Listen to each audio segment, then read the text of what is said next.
ভাল লাগছে নাটাও একটা হ্যাবিট হয়ে গেছে বহু মানুষের, সমস্ত জেনারেশন, এটা বয়স্ক, টিনেজার বা মধ্যবয়স্ক নয়, সবারই, বিশেষ করে যারা ঘরের মধ্যে একটু বেশি থাকেন, তাদের কোনো না কোনোভাবে সারাদিনে অকারণে ভাল লাগে না। রাইট। সো এই ভালো লাগা ভালো না লাগার মধ্যে আমি যদি এই বল দুটো দিয়ে দেখাই, দুটো বলের দুরকম কালার, রাইট, এইভাবে হয়তো আমরা সবাই হয়তো পারবো, কিন্তু এইভাবে হয়তো অনেকেই হয়তো আমরা পারবো না। এটাকেই বলা হয় জাগলিং। সো আমি মানুষের মন নিয়ে অনেক সময় যে জাগলিং করি, বা ধরো আজকে আমি এখানে পডকাস্ট করছি, হয়তো কেউ দেখে এটা শুনেই হয়তো কেঁদে ফেলবে। আমি যেরকম হলে যখন করি, বা তুমি হয়তো দেখেওছো আমার বিভিন্ন ইভেন্টে, প্রচুর মানুষরা হাও হাও করে কাঁদে এবং চোখ বন্ধ করে তারা সেই ফিউচার স্টেটে চলে যায় যেখানে সে অ্যাকচুয়ালি দেখতে পায় সাকসেস স্টোরিটা কীরকম। বাট এটা না একটা প্র্যাকটিস, এটা হচ্ছে একটা মেন্টাল প্র্যাকটিস। সেই মেন্টাল প্র্যাকটিসটা প্র্যাকটিস করে ডেভেলপ করতে হয়। সেটার জন্য আমি সবসময় একটা কথা বলবো, যে ফিল্ডেই যেভাবেই নিজেকে ম্যাজিশিয়ান করতে চাইছে, আগে কিন্তু শিখতে হবে। আর শেখাটা একটা কন্টিনিউয়াস প্রসেস। সেটার আরেকটা সহজ গল্প দিয়ে বলি, বিকজ শেখার মধ্যে দিয়ে গল্প এবং গল্পের গল্প দিয়ে ভালোবাসি। এই গল্পটা অনেকটা এরকম, একটি ছোট্ট বাচ্চা, মা আর বাচ্চা পাহাড়ি গ্রামে থাকে। মা একদিন বাচ্চাটিকে দুটো কাজের জায়গায় চারটে কাজের কথা বলে। বাচ্চা মেয়ে, সে মায়ের মুখের ওপরে উত্তর দেয় আমি পারবো না। মা খুব রেগে গিয়ে বাচ্চাটাকে জোরে কিছু ধমকায়। বাচ্চাটি এত কষ্ট পায় যে তার আগে মা কখনো এরকম জোরে কথা বলেনি। বাচ্চাটি দৌড়ে পাহাড়ের একদম চূড়ায় চলে যায়, মানে ওরা যে এরিয়ায় থাকে সেই টিলায়, এবং সামনে বিরাট বড় ফাঁকা পাহাড় এবং পাহাড়ের চূড়া দেখতে পাচ্ছে। ওই পাহাড়ের কর্নারে দাঁড়িয়ে ও চেঁচিয়ে বলে ওঠে আই হেট ইউ মম। যেই না আই হেট ইউ মম বলে, ও চারিদিক থেকে শুনতে পাচ্ছে I hate you mom, I hate you mom, I hate you mom. এটা শুনে ও ভয় পেয়ে যায়, এবং ভয় পেয়ে ও ছুটতে ছুটতে মায়ের কাছে এসে জড়িয়ে ধরে কাঁদতে থাকে আর মাকে বলে মা আজকে একটা বিরাট বড় ঘটনা ঘটেছে। মা বুঝতে পারে না, একটু আগে মেয়ে কাঁদছিল, জ্বলে গেল, আবার কি ঘটলো। ও মাকে পুরো ঘটনা বলার পর মা বুঝতে পারলো ঘটনাটা কি হয়েছে। মা বললো let's go once more the same place, বলে ওকে ওই জায়গায় নিয়ে গিয়ে মা ওকে যখন বললো আচ্ছা তুমি সত্যিই কি আমাকে হেট করো, বললো না মা আমি তোমাকে ভালোবাসি। বললো can you speak it just like before. তো তখন ওই পাহাড়ের ওই কর্নারে দাঁড়িয়ে ও চেঁচিয়ে বলে উঠলো আই লাভ ইউ মম। যেই না বললো চারিদিক থেকে I love you, I love you, I love you শুনতে পাচ্ছি। মা তখন ওকে বুকে জড়িয়ে ধরে বলল my child always remember life is all about echo. আমরা জানি এটাকে ইকো বলে, যে তুমি ঠিক ইউনিভার্সকে যা দেবে ইউনিভার্স তোমাকে তাই দেবে। সো ইউনিভার্সটা না অনেকটা আমাদের রেস্টুরেন্টে গিয়ে আমরা যেরকম অর্ডার দিই, ইউনিভার্সটা কিন্তু ওই রকম। মানে তুমি রেস্টুরেন্টে গিয়ে অর্ডার দিলে চেলো কাবাব, রাইট, কোনো একটি নাম করা রেস্টুরেন্টে সে যদি চেলো কাবাব অ্যাভেলেবেল থাকে তোমার সামনে টেবিলে, কিন্তু চেলো কাবাবই আসবে, সেখানে কিন্তু মন্ডাও আসবে না, মিঠাইও আসবে না। ঠিক সেরকম universe is ready to give you, but first you have to ask, you have to believe and you have to receive.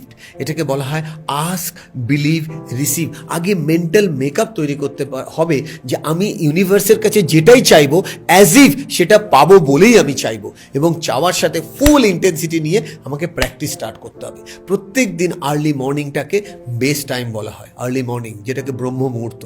আমাদের প্রত্যেকটা স্টুডেন্ট বা প্রত্যেকটা পারফর্মারের লাইফে তিনটে ফেজ আসে, যে ফেজের মধ্যে একটা ফেজকে বলা হয় প্যানিক জোন, একটা ফেজকে বলা হয় কমফোর্ট জোন, একটা ফেজকে বলা হয় লার্নিং জোন। এই লার্নিং জোনে যারা যায় তারা হচ্ছে 0.01%, তারা যেটাতেই হাত দেয় সেটাতেই সফল হয়।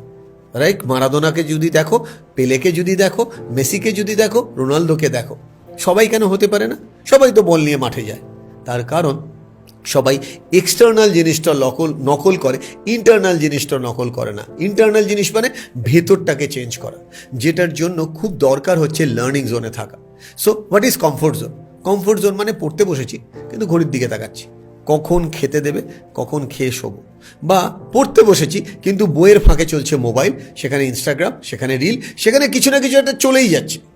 দুটো অ্যাকাউন্ট, তিনটে অ্যাকাউন্ট খুলে বাবা মার সামনে ভাবছি খুব বড় হিরো হয়ে গেছি, বাবা মা জানতে পারছে না।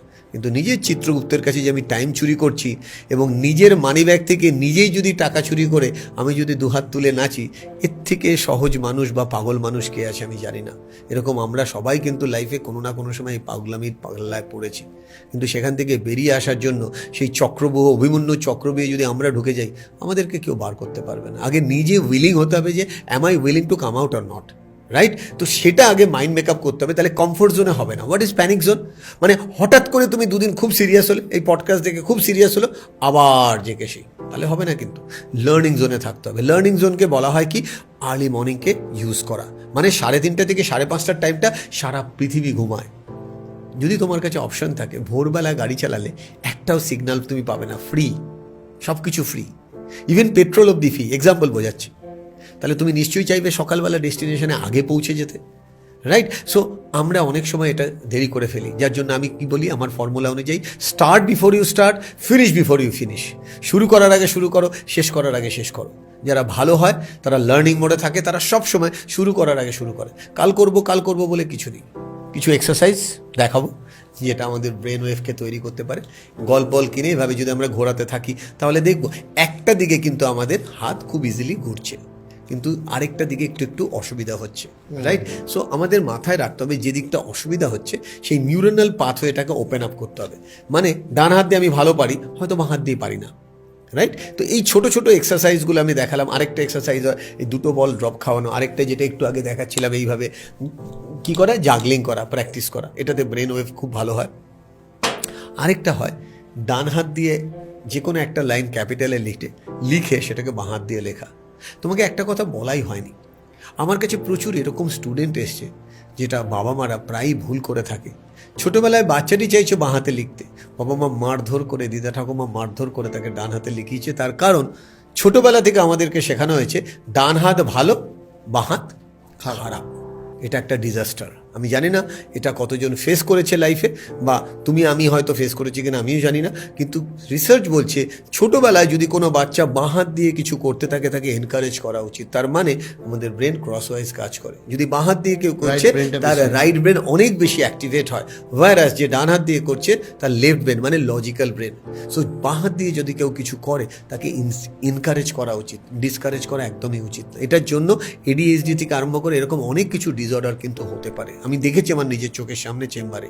সো আমি কি বলতে চাইছি, ব্রেনকে ট্রেন করা যায় অনেক রকমভাবে। You can train your brain through different ways. একটা ওয়েজ বলে দিই, যে ডান হাত দিয়ে তুমি আগে লিখলে I am strong, yes I can do this, affirmation line. Same লাইনটা তুমি বাঁ হাত দিয়ে লিখলে, ডান হাত দিয়ে লিখলে সময় লাগবে হয়তো 2 মিনিট, কথার কথা ক্যাপিটালে লিখতে হবে।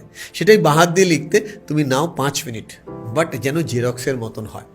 প্রথম অসুবিধা হবে, বাট একটা সময় আসবে যখন ডান হাত বাঁ হাত তোমার মিলে যাবে। এটা একটা এক্সারসাইজ যেটা করলে ব্রেন ওয়েভকে অনেক সময় তুমি তোমার মতন করে চালাতে পারবে। আরেকটা হয় সুপার হিলিং প্রসিজিওর, এটা আমার মতন করে আমি বানিয়েছি, সেটা অনেক স্টুডেন্ট উপকার পেয়েছে। যে যখন খুবই কোনো কারণে প্রচণ্ড মন খারাপ, তো ওই সিচুয়েশনে তুমি চোখ বন্ধ করে ইনস্ট্যান্ট তুমি মনকে ভালো করতে পারো। তোমার লাইফের বেস্ট মোমেন্টের কথা মনে করতে হবে, যেটা তোমার লাইফের সব থেকে বেস্ট মোমেন্ট। 2টো বা 3টে মোমেন্ট আমাদের ফ্রিজ করা থাকে না ব্রেনে। যেরকম একটা মোমেন্ট হতে পারে ছোটোবেলায় মায়ের কাছ থেকে প্রশংসা পাওয়া, টিচারের কাছ থেকে প্রশংসা পাওয়া, বা কোনো একটা অ্যাচিভমেন্ট। চোখ বন্ধ করে মন খারাপ, ইনস্ট্যান্ট হ্যাপিনেস ফিরে আসতে পারে। মাইন্ড শিফট করা যায়, চোখ বন্ধ করে ভিজুয়ালাইজ করব যে আমার বেস্ট মোমেন্ট কী কী হয়েছে। একটা বেস্ট মোমেন্টের কথা আমি যদি তোমাকেই বলি, তোমার লাইফের বেস্ট মোমেন্ট কোনটা? 2টো বা 3টে বলো, এনি মোমেন্ট ইনস্ট্যান্ট যেটা মাথায় আসছে। একটা হচ্ছে আমার জীবনে একটা খুব ভালো স্বপ্ন ছিল যে একটা খুব বড় গাড়ি কিনবো। সো আমি সেই গাড়িটা যখন হাতে পাই, XUV 700, তো সেটা একটা ইনস্ট্যান্ট আমার মনে হচ্ছে। সেকেন্ড হচ্ছে ডেফিনেটলি যখন আমি একটি সাংস্কৃতিক সংস্থার সাথে যুক্ত, শুধু ভারতীয় সঙ্গীত কলা, তার যখন কনভোকেশন হয় এবং বহু মানুষ আসে রামকৃষ্ণ মিশন বেলুর মঠে, এখন অভ্যাস হয়ে গেছে, প্রথমবার যখন সেই স্টেজে দাঁড়াই সেটা। এবার আমি যদি তোমাকে বলি প্লিজ ক্লোজ ইউর আইজ, চোখ বন্ধ করে তুমি মনের চোখে ভিজুয়ালাইজ করো, তো এর থেকেও বেস্ট মোমেন্ট সেদিন যেদিন তোমাকে তোমার বাবা মা ডিসিশন নেয় পৃথিবীর আলো দেখাবে, এবং সেদিন তুমি কত বড় যুদ্ধ লড়ে মায়ের পেটের মধ্যে জায়গা করে নিয়েছিলে, লাখ লাখ ভাই বোনকে হারিয়েছিলে, ইয়েস অর নো?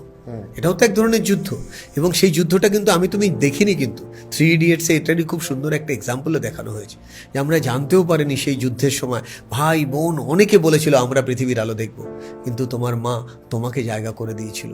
এবং তারপরে যেদিন প্রথম তুমি পৃথিবীর আলোটা দেখলে, একটা সিনেমা হলের মতন, তুমি এই এত কালারফুল ওয়ার্ল্ডটাকে যে এনজয় করছো, মানে তুমি চোখ বন্ধ করে উইদিন এ সেকেন্ড যদি ওই মোমেন্টে শিফট করে নিয়ে যেতে পারো এবং ভিজুয়ালাইজ করতে পারো একদিকে মা বাবা তোমাকে ব্লেস করছে, ওই মোমেন্ট থেকে তুমি যে কাজটাই করবে চোখ খুললে তোমার মনে হবে যেন কেউ তোমাকে কোভিড ইঞ্জেকশনের টিকা দিয়েছে, তোমাকে কোনো কোভিড তোমাকে আটকাতে পারবে না। সো এটা একটা ইনস্ট্যান্ট শিফট হতে পারে। আরেকটা এক্সারসাইজ আছে যেটা আমার মনে হয় যারা আমাদের ফলোয়ার আছে তারা খুব এনজয় করবে, সেটা হচ্ছে পজিটিভ অ্যাফার্মেশন লাইন ইউজ করা, like I am strong, yes I can do this, every day every way I feel better and better, I can control my own thoughts and emotion and change the whole pattern of my performance।